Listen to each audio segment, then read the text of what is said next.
Good morning, everyone, and thank you for joining us. We've all grown accustomed to talking about the three great crises of the moment: the pandemic, the economic crisis connected to it, and the racial justice reckoning. At this year's Democratic convention, Joe Biden mentioned a fourth crisis in his acceptance speech: the climate crisis. And as if on cue, wildfires exploded across the Pacific coast from Southern California to Oregon and Washington, even as far east as Colorado. And here on the East Coast, the skies became grayer with the fire transcending the whole country. Meanwhile, we've run out of letters for tropical storms this year, and it's only the early days of October. We've had to start over with the Greek alphabet, and Tropical Storm Delta is now churning across the Yucatan Peninsula. So climate change is a global challenge that transcends national borders, which makes multilateral cooperation indispensable. Today's discussion will illustrate the significance of that collaboration, as we'll explore the current state of climate science and the implication for diplomacy in the world. How do we reach that 1.5 degree goal above pre-industrial levels, and what does it even mean? What is the role of the United States in the development of international climate policy? And how do we work with other partners, particularly after this presidential election? And on a national scale, several countries have taken the relevant step by committing themselves to achieve a net zero carbon goal by 2050. This doesn't imply the complete elimination of emissions, but it does rather suggest that we can balance the output of emissions and how they're absorbed and limited.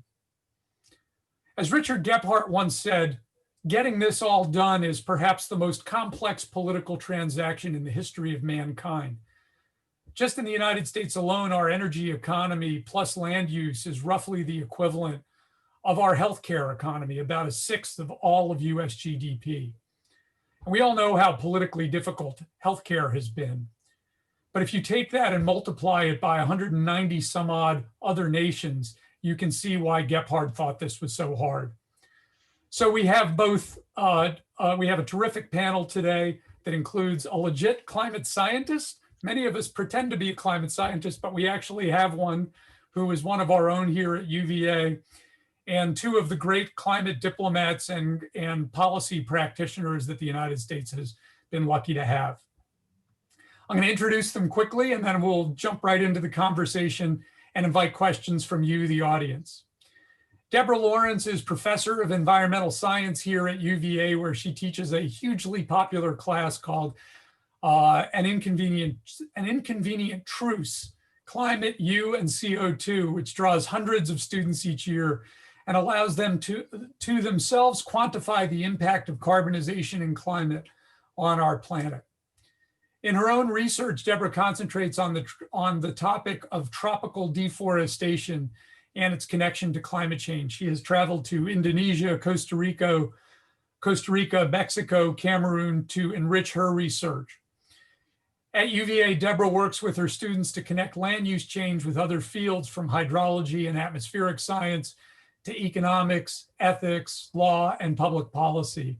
And we've been delighted to have her participate in the Miller Center, both in our public events and in authoring an essay 4 years ago for our first year project. We get to connect her today with two of my mentors and heroes. John Podesta served as chief of staff for President Bill Clinton and became a counselor to President Barack Obama, where he helped lead administration efforts on environmental action. He is also the founder of the Center for American Progress, a nonpartisan think tank dedicated to the promotion of economic and social renovation. And he remains a member of the board of directors. Beyond those roles, John was chairman of the Hillary Clinton 2016 presidential campaign. Todd Stern has been my direct boss, co-author, and he's now a senior fellow at the Brookings Institution. He was appointed US Special Envoy for Climate Change by Secretary of State Hillary Clinton in 2009. And in the Bill Clinton administration, he was the head of the White House Task Force on Climate Change, where I was lucky to serve as his deputy, as well as serving as President Clinton's staff secretary. He worked for 7 years in the Obama administration and for 8 years in the Clinton administration. And in his Obama tour of duty, he led the US negotiations that resulted in the Paris Climate Accord. Todd, here in the United States, is actively engaged in shaping US climate and energy policy and has advanced a number of different ideas that have shaped policy over the last 20 years. So after exploring the science with Deborah, we'll then turn to Todd and John and discuss a recent foreign affairs article that they've written called "A Foreign Policy for the Climate," which is the title for our discussion today. So Deborah, great to have you with us. Where are we? You've been writing about climate science for much of your career. What do we know about the current state of climate emissions, about the current state of the climate in the world, and where do we go from here? Thanks, Bill. Thank you so much for having me. I would start with an analogy in saying that think of the atmosphere as our checking account, and that we are very close to being overdrawn. So we have already seen 1 degree of warming from pre-industrial times. And you know what that's resulted in. You can see it. You can see those crazy wildfires in California, the hurricanes, deadly heat waves. But it's more than that. Because of inertia in the climate system, we actually can't even see all the effects of the CO2 and the greenhouse gases we've already put in. If you add in the effects of what we've already done, we're facing 1.3 or 1.4 degrees of warming already. And that is very close to that target you alluded to of 1.5 degrees warming, which is what we think is really our best bet for avoiding dangerous climate change. The Paris Agreement was aimed at 2 degrees, but really the reason we've adjusted that is we've come to understand how important half a degree is. And so to illustrate that, I'll tell you about Virginia. In Virginia, it means the difference between, in the few decades, us having a climate that's sort of like North Carolina and us having a climate that's more like Georgia. It's a big difference, but maybe even that doesn't sound that bad. So if you think about what it means for extremes, it means instead of 10 or 20 days of extreme heat that could be deadly, we'd have 20 to 40 days of deadly heat. Or if you think about extremes like record temperatures, we'll have record temperatures everywhere. And on the rainfall front, it's not just the big hurricanes, but every rainfall event is bigger. So rainstorms are just getting heavier and heavier. And so we go from half a degree with pretty bad storms to another half a degree really bad storms. But the real worry is not just an incremental increase in effects, it's the possibility of crossing thresholds when we don't even know that we're on the doorstep. So say our seniors and children can handle maybe 2 or 3 weeks of 90-degree weather, but they can't handle 92 or 95. Or say the creeks and the rivers around your house or around a city, they can handle 4 or 5 rainfall events in 2 weeks, but the 6th puts them over the top of the banks. It means kids aren't going to school. It means you're not going to work. Worse yet, maybe you can no longer insure your house. So these thresholds, these changes are nonlinear, and it means that you're okay 1 week and you're not okay the next, or your house is insured 1 year and it's not insured the next. These sort of constant, never-ending, tiny disasters are what I worry about just as much as hurricanes and wildfires. It's that some of these things will put people over the edge. Physically, they will have health impacts, but emotionally or financially, it will just be devastating. So our checkbook, our checking account, it's close to being overdrawn.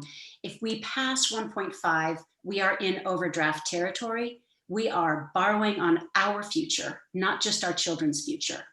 And this is what we talk about when we talk about 2030, the 2030 number that's out there. Why do we have just a decade? We have a decade because if we don't act now and really change our pathway, by 2030, we will not have a chance to make 2 degrees. And I just told you 2 degrees is no longer the goal. 2 degrees is not our safest climate future. 1.5 is. So we need to act now and we need to make dramatic change. But it's not impossible. I can leave that for more of the discussion, but it's absolutely not impossible. We're not asking for rates of change that are crazy, and we're not asking for technology that doesn't already exist. So I think we have a chance to do something big. I think we need to do something big. And I think that what we need is political will. Deborah, it's a terrific and perfect overview. Just give us a little sense of the rate of emission growth here in China, in Europe, in India. Those four taken together are probably the four biggest set of emitters. How are we all doing? And what do each of those places roughly need to do? And then we can find out from Todd and John a little bit about how we get them there. Sure. Well, I would start at the global scale just to say that there is some hope in the last decade or so. Things are kind of leveling off a little. Growth was very rapid in the previous decade, and that's largely because of the rapid rise in emissions in places like China and India. Europe has been declining for many years. The United States emissions have been declining. So we are facing a kind of a very interesting dynamic where the big powers, well, US and China, are on different paths. We are coming down, China is still going up. Perhaps our guests can talk about our ambition and what it looks like for the future, because they're also quite different. But I would say we are at an inflection point. And for the United States, we need to go faster. And for countries like India and China, I don't think India is even close to starting on a downward trajectory, but China has made major steps forward in terms of their emissions, and they have on the ground, they have what they need to change their path. I'm interested in what China is doing in the rest of the world, as well as what China is doing in their own backyard. That's really worrying to me, because they are investing heavily in not carbon friendly development. So that's what I would say. Great. Well, maybe a perfect segue to bring John and Todd into this, and I'm going to invite Deborah to help interrogate my former bosses. So John and Todd, really great to have you both with us. Let's start with the United States. First of all, we're a month away, just under a month away from the election. Let's start with the presumption that it's a President-elect Biden. Where does a President-elect Biden start to think about this challenge? Is it at his home? Is it abroad? If it is abroad, do you start with China? Just give us, what is the first thought if you're advising the new President-elect for how to tackle this? You want me to start? Why don't I jump in? Well, first of all, in order to have any voice abroad, you have to have credibility at home. So we have to reverse the course that President Trump has put us on, and President and Vice President Biden has pledged to do that.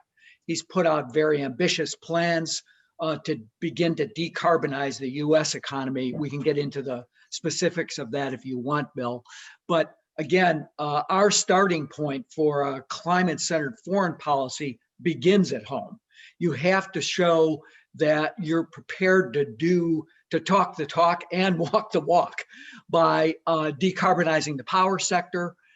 In Biden's case, he said we can go to zero emissions in the power sector, or net zero emissions in the power sector by 2035. Decarbonizing transportation, essentially electrifying everything. There's some harder to decarbonize sectors like manufacturing, where a continuous investment in research and development is critical to ensure that we produce the technologies that can, in essence, bring those sectors of emissions down. We have to concentrate on using the forest management and agriculture to reduce emissions. So that all begins at home.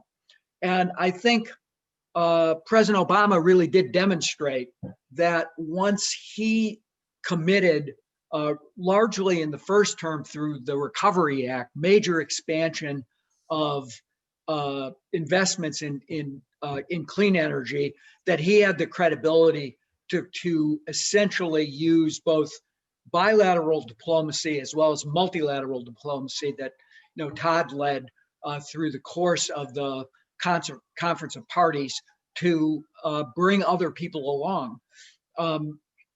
One of the things, and then let me turn over to Todd. One of the things that Biden has pledged to do is get us on the path to a net zero economy by 2050.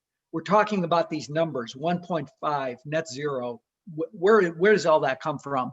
And Deborah participates in this, but the UN FCC did a report that's referred to as the 1.5 report that talked about what the delta was, what the destruction of the natural world would be between the difference between 1.5 and 2 degrees centigrade.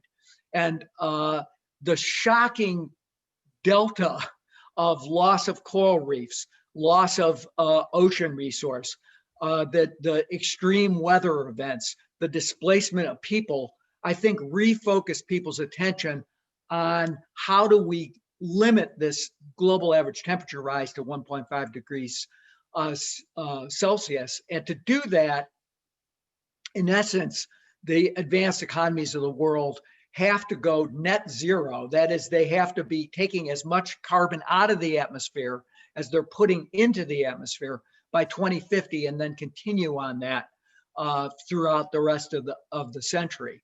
And again, that's what Biden has pledged to do. Obviously, our current president has had kind of the reverse effect. He's reversed over 100 important public health and environmental regulations that were limiting the both CO2, but also other important contributing greenhouse gases.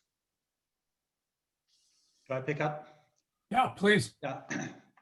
So two quick things on picking up on one on what Deborah said, one on what and some of what John said. Just one clarification point with respect to Paris, so we kind of know what exactly what the Paris goals are.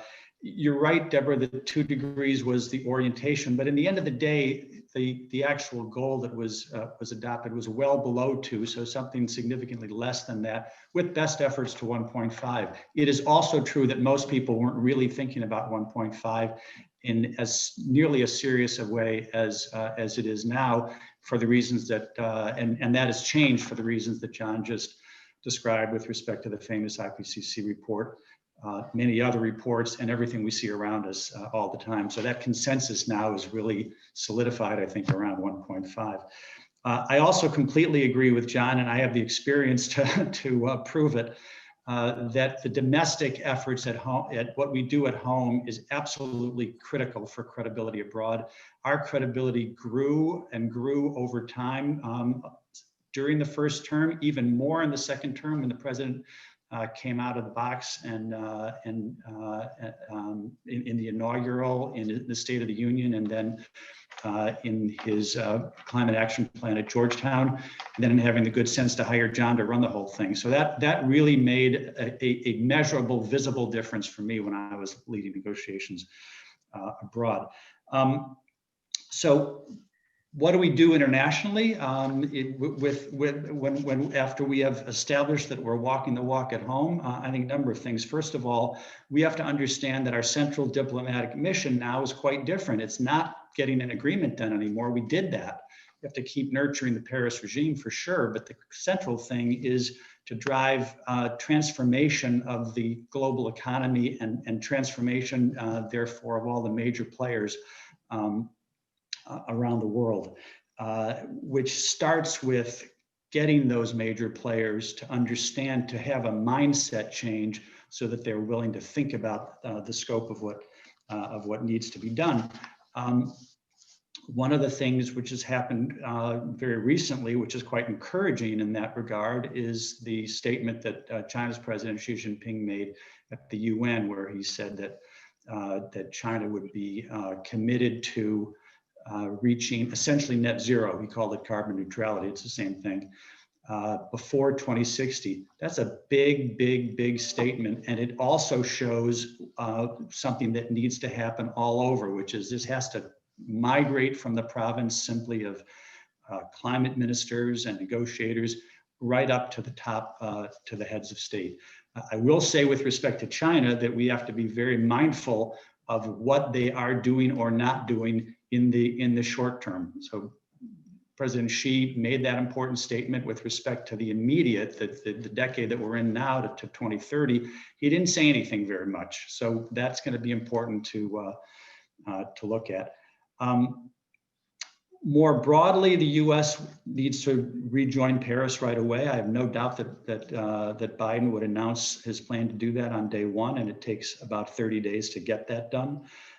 We will have to revive key diplomatic relationships. I think we will have no partner more important than the EU. The EU is the one major player around the world who's actually doing what needs to be done right now. They're on board for a net zero by 2050. They've pledged to a 55% reduction by 2030, and they have what they call a Green Deal, which is going to essentially be a full regulatory plan to meet that goal. I've talked about China. India is very important. They're not as on as strong a track as the sort of thing that President Xi announced. Brazil is a big problem. I mean, we have a Trumpist president in Brazil, and there's a big threat to the Amazon there. I think we will also need to work with the group of broader progressive developing countries that came to be known along with the US and EU and others as the High Ambition Coalition in Paris. We should try to reinvigorate that so that we have real pressure being brought to bear on the major players. So that's where I would start. I guess the one other thing that I would suggest is to revive the Major Economies Forum that President Obama started, or something very much akin to it. The key players, again, now focused on transformation, not on a new agreement. I'll stop there for now. So let me ask you both, because there's a diplomatic dimension to it, as John started with on the domestic side. There's the old Ronald Reagan phrase from arms control negotiations, trust but verify. As other countries look at us, if we come out of the box, say in a Biden presidency, and announce that we're going to do these various things, John, how important is it that it be done in one big public transparent package called, say, a Green New Deal? Or how about the alternative, which people often refer to, which is not a silver bullet, but silver buckshot, where there are a dozen different things done in a regulatory and or legislative fashion, but may not get sold as climate change. They may be part of a big infrastructure package, but it's green infrastructure. Give us a little sense of that, including whether Republicans are going to get on board with a Green New Deal, or could they be brought on board with silver buckshot? You're muted, John. Yeah, I got it. Let me say that I think the thinking of the people who are climate advocates has changed over the past decade or so. If you go back to 2008 and 2009, the so-called Waxman-Markey bill passed the House of Representatives, installed in the United States Senate. That was an economy-wide system of regulation called a cap and trade system that was intended to reduce emissions over a period of time. I think that for a lot of different reasons, I think the emphasis has shifted, and you see that reflected in what Vice President Biden has put forward, what the House has put forward with a report that came from a select committee on the climate crisis that was chaired by Congresswoman Kathy Castor from Florida.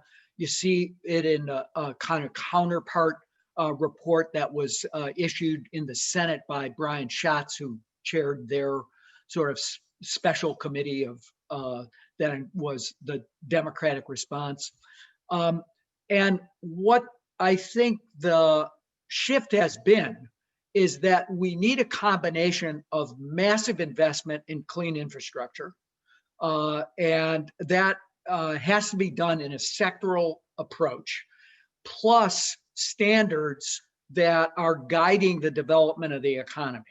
And that is, I think, captures what Vice President Biden has proposed and where the Democrats' thinking. You might think of that as sort of buckshot, but it's a massive investment in a clean economy. He's proposed $2 trillion over the next 4 years in everything, as I said, from transforming the power sector to transforming to major investments to electrify transportation, to build the supply chain so that, and Biden himself has put a major emphasis on this, on creating the capacity to have manufacturing, particularly in the auto sector, here at home. That has to be accompanied by an expansion of power charging stations so that you have the effect of people being able to recharge their automobiles if they're buying electric vehicles, electric transit by electrifying buses, going into the built sector and changing the way we're heating and cooling our buildings. He's called for that, but I think he's called for something else. And you raised this at the beginning, Bill, which is that these crises are linked. The health, the economic, the racial justice, and the climate crises come together and they come together both in terms of the people who get clobbered the most as a result of climate change are our poorest citizens. The people who are affected the most by COVID-19 are people of color. The way out of this is to build a more just and equitable economy by making the investments we need to make to deal with the climate crisis in the communities that have been the dumping grounds of pollution, have been most left out and left behind, who suffer from high incidences of lung disease, of asthma, et cetera. So I think there's what he's trying to do is create a virtuous cycle of investment. And that needs to happen quickly to come out of the economic crisis, to begin to deal with the health crisis, to make those right investments. And as Biden has proposed, I'm not trying to do an advertisement for his proposal. I'm just saying what it is. 40% of that investment going into distressed communities. I think that's a cohesive and comprehensive approach to get us to where we need to go. Deborah, jump in. I wanted to ask another follow-up question for you or for Todd. John, so what about, I appreciate the idea of a virtuous cycle, investing for government, having government resources play a big role. What about unleashing the power of the private market with a carbon price? What about unleashing solutions that are not government driven? Well, I think that if you ask economists, including Republicans and Democrats, they'll say, let the market take care of this, price carbon, we'll create let the market find the solutions. That was, the problem is there's very little take up for that in the political world, both here and abroad. Canada has moved to some extent along that line. So as the EU, it was start and stop in Australia. The Chinese are trying to do an economy wide sort of cap and trade. They've kind of backed up a little bit on that. But I think more importantly is what you said at the beginning, Deborah. You can't set the price in a way that decarbonizes. You can decarbonize the power sector that way, probably. You could get a price that would move us towards a zero carbon power sector, at least by 2050, if probably not by 2035. But you're not having the impact on transportation, on manufacturing, even in land use through a carbon pricing mechanism. So is there space for carbon pricing? Yes. A smaller pollution fee that helps drive change in some of these sectors, including particularly in the power sector. Yes. And I suspect that will be part of a solution that might, again, attract maybe some support from Republicans on Capitol Hill. But the main drivers no longer are going to be what in any practical sense looks like a carbon price. And I'll just say one last thing. If you look at California, which has a cap and trade system. Most of the work is not being done. It's really just getting sort of ancillary emissions reductions through the cap and trade. Most of the work is being done through investment and standards on a economic sectoral basis. And I think that's the way the US is going to follow. Other countries may have a different perspective, but that's the way I see things. Let me just jump in. Yeah, I was going to actually steer this. I was going to steer this back to you, Todd, since you have to go toe to toe with folks overseas who are regularly saying, "Why aren't you doing X?" Are the things that John points to there, do they add up enough that they'll be credible to people outside? Yeah, so I agree pretty much completely with what John said. I think that with respect to a carbon price, the basic problem is you can't get the price high enough to drive the economy. Theoretically, you could do that. You just can't do it politically. So, and I think that you to go back to your original question, Bill, and I want to make a comment on one thing that you said. Is that I think you have to be able to portray what we are doing accurately as a comprehensive overall package, but there's a lot of different elements to it, and I don't think it matters that there's one driving instrument, a price that's supposed to fix the whole thing, or you've got the different set of standards and investments and so forth that we're going to need to be able to move anywhere near as fast as we need to. Well, the one thing I wanted to pick up on what you said in your question, Bill, is it seemed as though you were suggesting maybe we want to do some things that we don't have to call climate change, and I'm jumping on that because you may remember back when we worked together in the White House, the people have been on that wagon for a long time. I think probably less now, but for a long time. And I never all the way back to the 1990s did I think that was a good idea, because I think people have to absorb and get in their brain that what the nature of climate change is itself. So I wouldn't be trying to find a way to call it something else. At the same time, all of the work which you see reflected in the Green New Deal, which you see reflected in what Biden's talking about, to say this is the way to build the economy. This is a way to build a just economy, as John was saying. Absolutely, totally that, but not like we're going to pretend this isn't climate change. No more pretending from my point of view. Okay, can I steer it now back to China? China is always, and the questions are starting to flow in. We've got a dozen questions already. Everybody wants to know about China. And the way that I would put it, again, is trust but verified. President Xi came out with a statement at the UN, as John mentioned, saying that pledging to net zero by 2060, which is 10 years later than many of us had hoped for, but before 2060. Before 2060, thank you, John. Both of you have spent a lot of time with the Chinese. Going back to Copenhagen in the first year of the Obama administration, where the Chinese were the skunk at the garden party, and President Obama and Secretary of State Clinton came in and helped save the Copenhagen Agreement, with China looking like they were in favor of pollution and against action on climate change. And they've come a long way since 2009. So, but how much of it's rhetoric and how much of it's real, as Deborah pointed out, not just what they do domestically, but as they do their Belt and Road Initiative around the world and are building power plants and ports and all kinds of other things in other places. Are they really a friend of the climate? Well, we not only did spend a lot of time with the Chinese as a result of the pandemic and everybody moving to Zoom, we still spent a bunch of time with the Chinese talking about this very topic. And Bill, let me split it up, and then I'm sure Todd will want to say more about BRI. I think domestically, what's worrisome is that their reaction to the pandemic, to the early shutdown of the economy, they've already kind of gotten back to either flat or maybe even seeing some growth in their economy.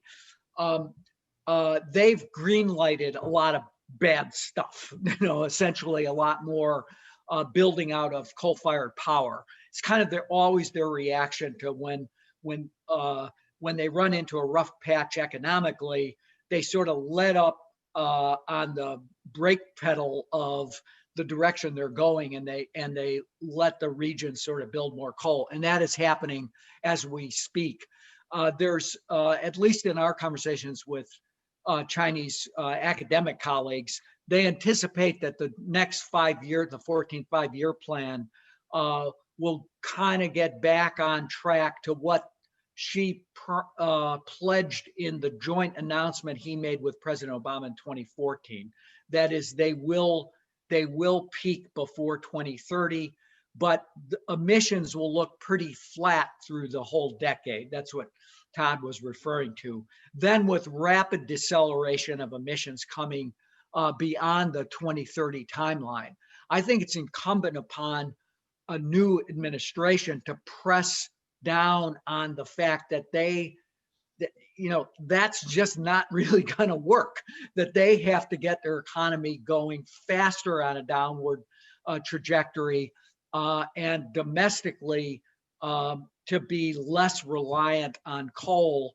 They lean into the fact that they're getting energy security because they have a lot of coal resource, but the sun shines and the wind blows in China as well. So you can gain energy security through massive reliance on clean resources. And I think that any bilateral discussions are going to have to press them harder on being more ambitious in the next decade, even as they've stated an ambitious goal by 2060. The one thing in my experience with the Chinese is they will do what they say. The problem is if what they say isn't ambitious enough, it's not good enough, and you got to get them to say something else. And then, of course, let me turn it over to Todd. He can do the BRI, which is worrisome. Yeah, so again, I agree with what John said. The key, I think, for the focus of President Biden, if we're lucky enough to have him, is going to be to say good on before 2060. The before should be as close to 2051 as we can get it, but you can't get where we need to get if you're flatlined through the 2020s.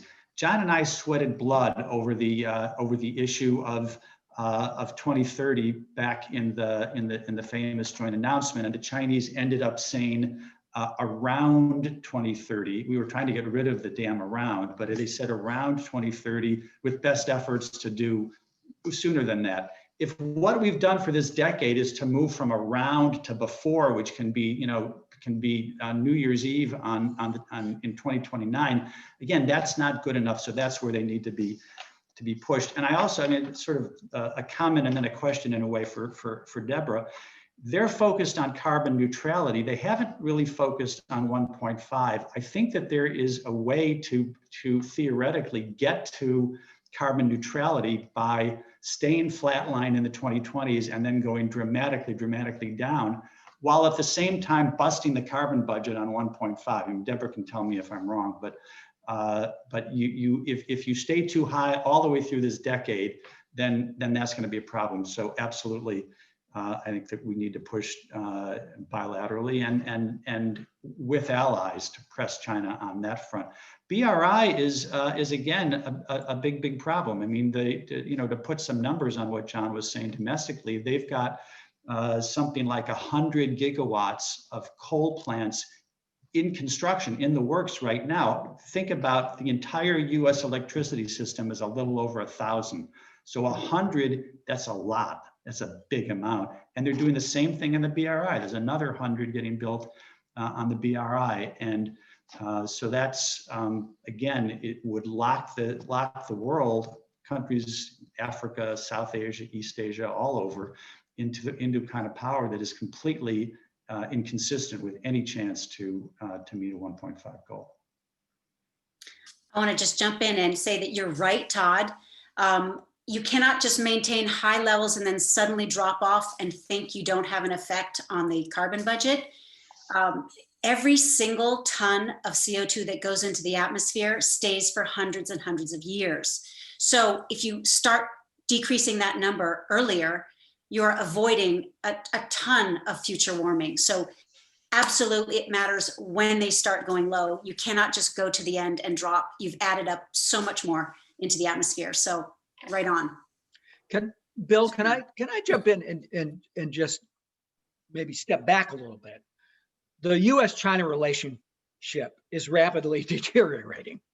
So you have to think about this conversation in a sort of different way than when President Obama first met President Xi in Sunnylands in 2013, where they were trying to establish, there were frictions in the relationship, and they were trying to work out a kind of modus operandi.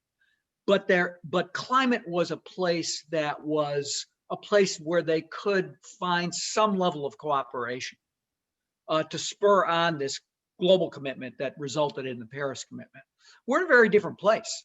We're kind of almost, but whether it's in the security dimension, with respect to the South China Sea, the East China Sea, the projection of power overall in Asia, whether it's in the economic dimension with pushing back on the mercantilism, the theft of intellectual property, etc. The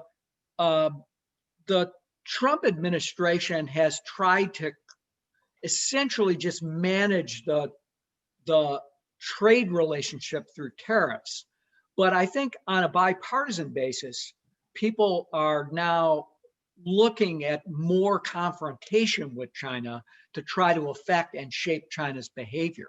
And I think that's not an exception with Vice President Biden. He would have that same attitude.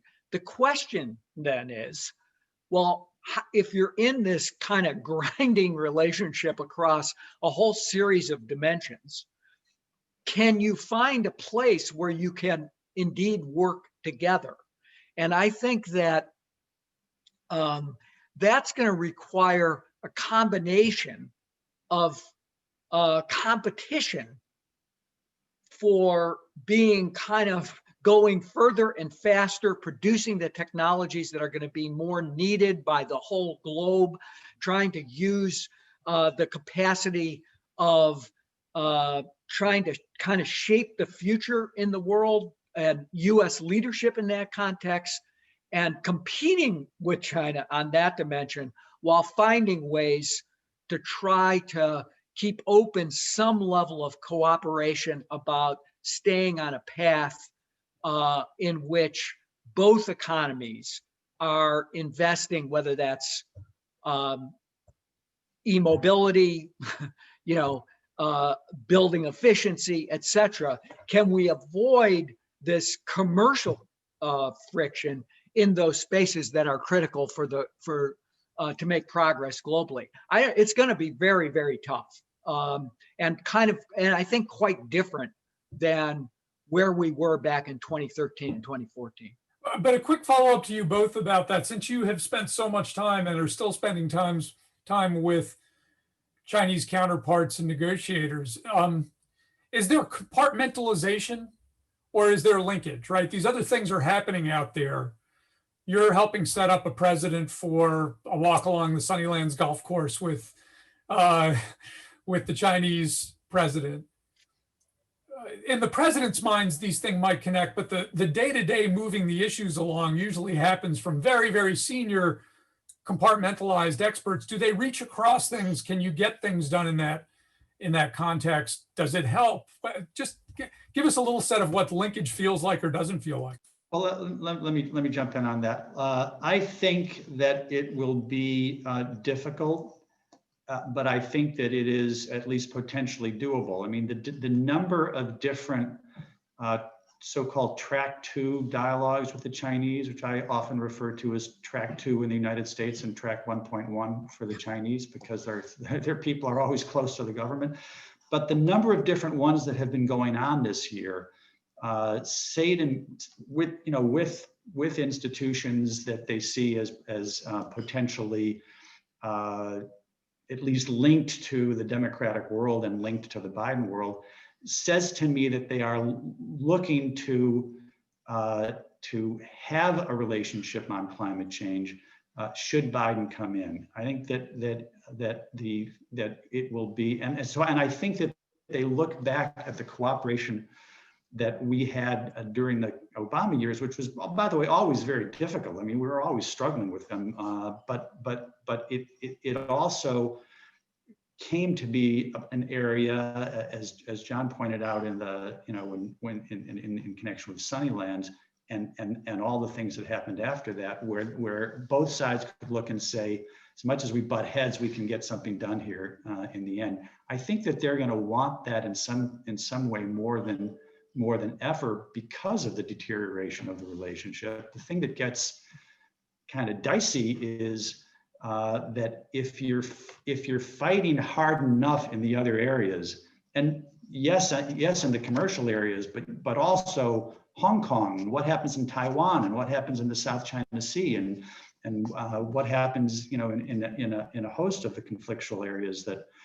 are there. If it gets bad enough, then it's going to be hard to then go and say, well, let's break bread and make progress on climate. And yet, we really don't have any choice but to try to do that.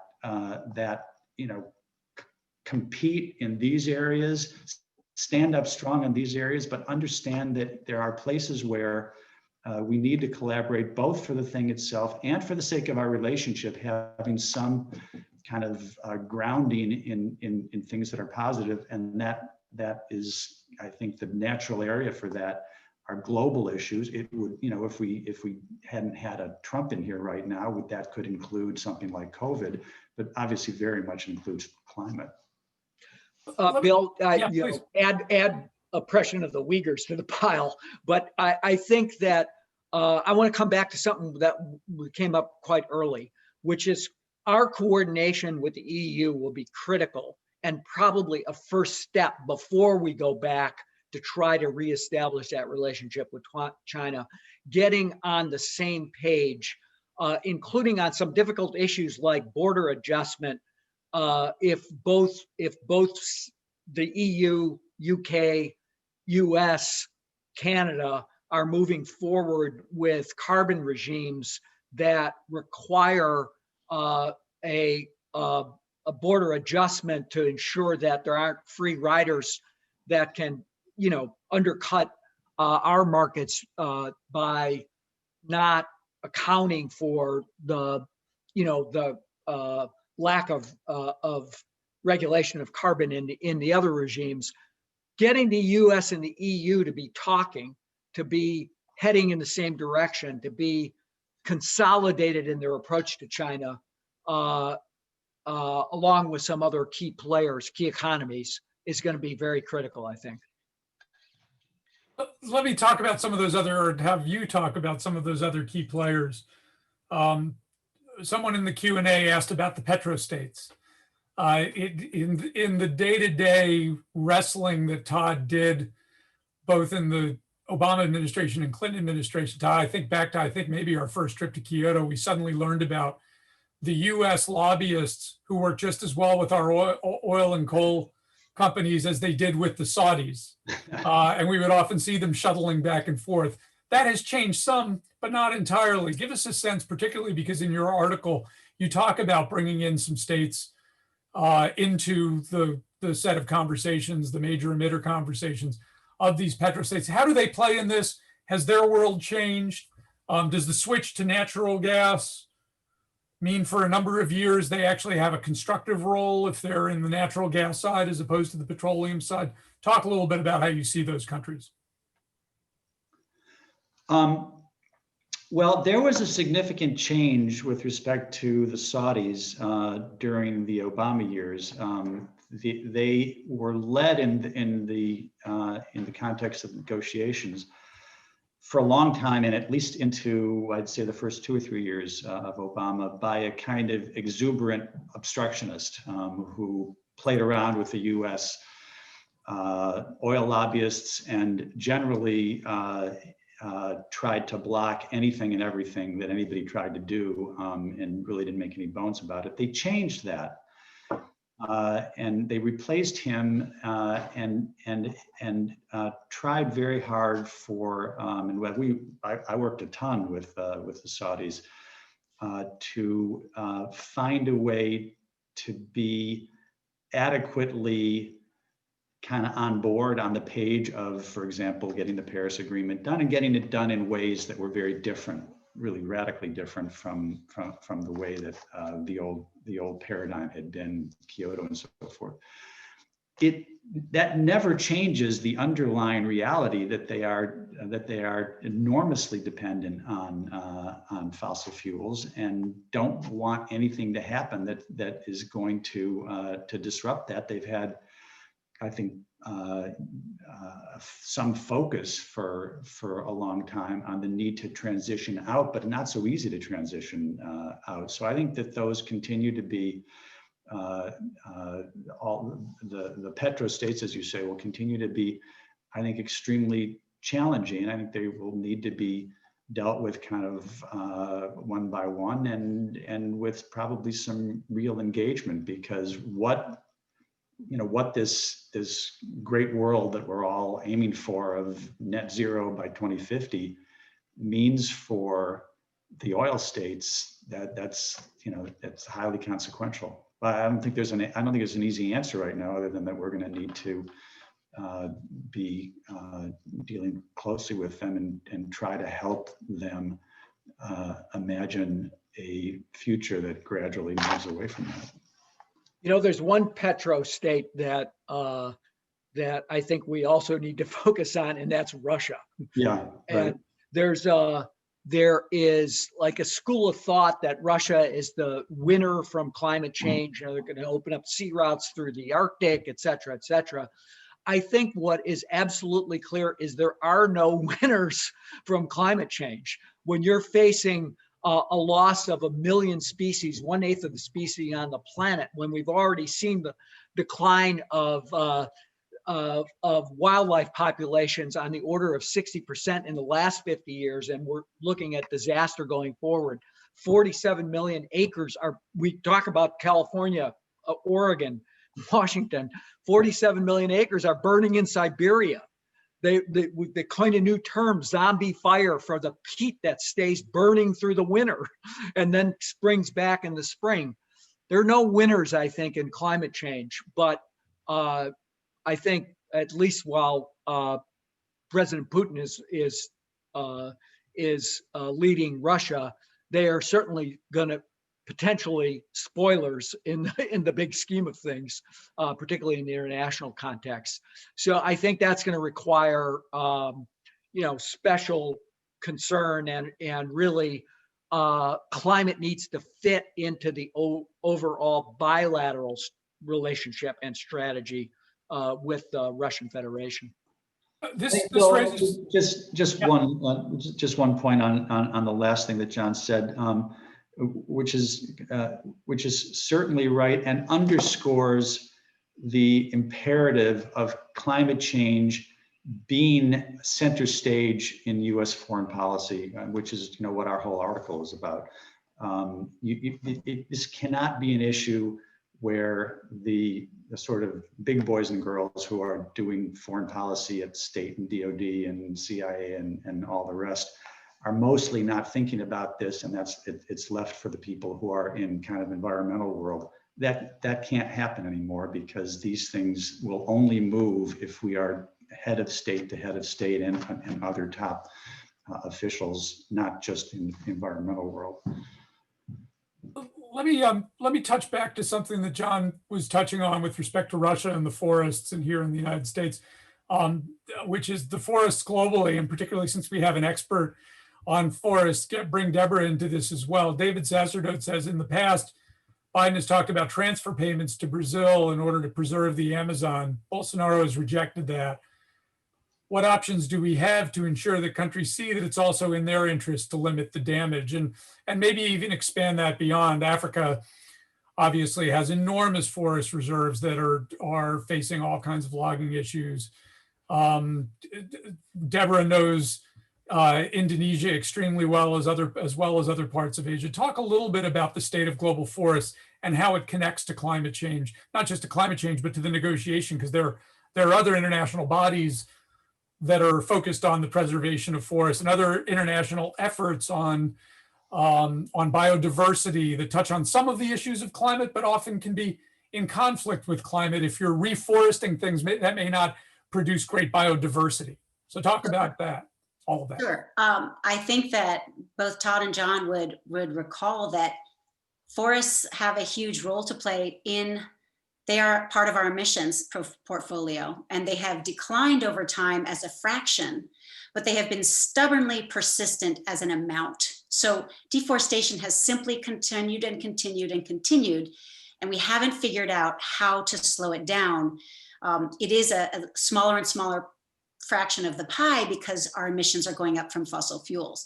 So on the front of getting all countries involved, land should be part of their portfolio, because for some countries, it's a major piece of their emissions. So if they are going to contribute globally, it has to be part of the conversation. I think moving away from the idea of somehow transferring payments, which has been a dream for at least a decade. President Obama committed a bunch of money, like $1 billion, to trying to foster some kind of exchange. However, if we move away from that, the place to go with these countries is to help them understand how forests alter their own climates. So forget about the global climate. Forests play an important role in local and regional climate. So they actually, if you're interested in agriculture in the Amazon and expanding soy or cattle, hopefully not cattle, you have to keep large tracts of forest around so that rainfall is consistent and delivers what the agriculturalists need. So I think that there is strong science to say that having a forest around improves outcomes for other land uses. So it improves local climate. So that's one angle that can be played, is to simply say, what can we do to help you be sure that you have a guaranteed stable climate for your economic development, both agriculture and people. So I would go with thinking about local and regional climate benefits as well as global. I think all countries, you guys can tell me if I'm wrong, they want to feel like they have something to offer. And so for some countries, what they have to offer is what they do with their land. And I think that's also a strong potential player. Well, I'll jump in and say the environmental services that forests play can be a factor in how economies are managed and create both decent work, decent paying jobs. I think it's at the heart of a different sort of mindset or way of thinking, which are embodied in the global goals, the sustainable development goals. And those are, as Deborah said, are guideposts for each individual country to build a fair, equitable, sustainable economy and reduce poverty.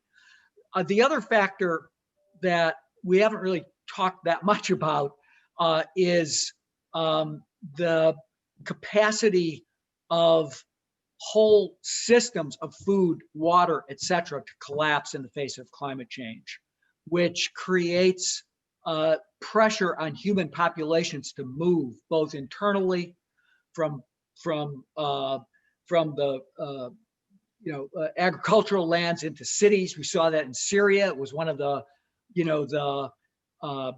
precursors to the Syrian conflict as a result of a drought that was maintained before that happened. You've seen that happening globally, but you also have the pressure of interstate movement of people and the problem of climate refugees. And again, that's one of the other things I think Todd and I tried to focus on, that people have to take account of what the future is going to look like. I'm fond of saying that it was a well-known statement in the Quadrennial Defense Review when the Pentagon first said that climate change was a threat multiplier. In my view, it's no longer a threat multiplier, it's the threat. And the pressure of population movement across the globe is going to be so profound that I think we need to do what we can to build resilience into as a global security matter. For our own internal security, we need to help other countries build security into their economies and into their populations and overall, economies. And I think there's slow movement towards thinking about resilience on that basis, but we need to make that, we need to accelerate that.